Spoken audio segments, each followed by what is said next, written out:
overcome so many obstacles in my life.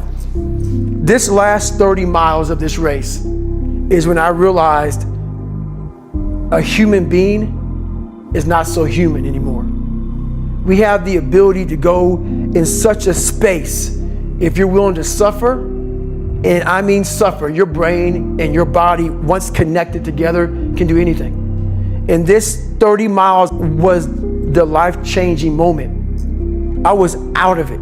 I was in the worst pain in my entire life. I was, to me, on the brink of death. And I was able to chunk this 30 damn miles into small pieces. I was so driven, and I'm not gonna say motivated, because motivation's crap. Motivation comes and goes. When you're driven, whatever's in front of you will get destroyed. It represented an opportunity for a new life, but the thing about it is, I'm trying to be a Navy SEAL. At this time, I was still 200 and some odd pounds. I still had more weight to lose. So think about this. I put everything on David Goggins to be a Navy SEAL. It's like going to the crap table with your last $1,000. And you say, you know what? I'm gonna put everything on this fucking, on black. And hopefully I win. If not, I'm broke. I put my whole life, a guy that was scared of the fucking water, a guy that could fucking taught himself how to read and write, on being one of the hardest motherfuckers on the planet. Think about that shit.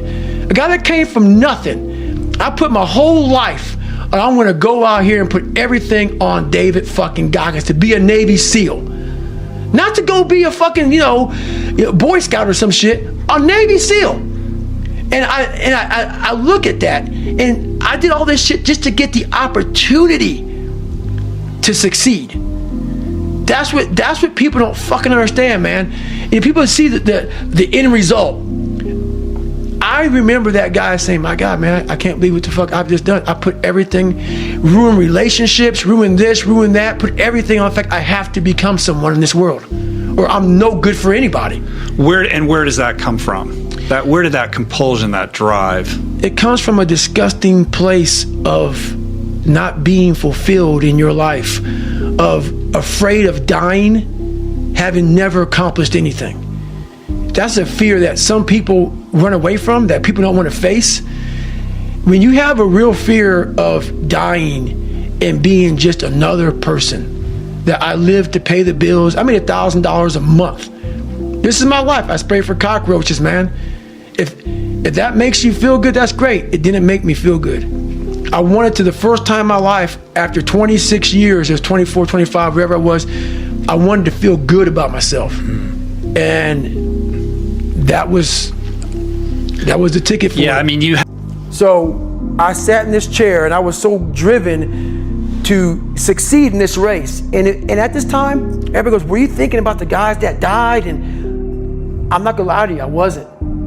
This became a personal thing. This became me against this race, me against the kids that called me nigger, me against me. It just became something that I took so violently personal. And I broke this thing down into small pieces. I said, okay, I gotta get nutrition. I gotta be able to stand up before I can get off this curb and get off this chair and be able to go 30 miles.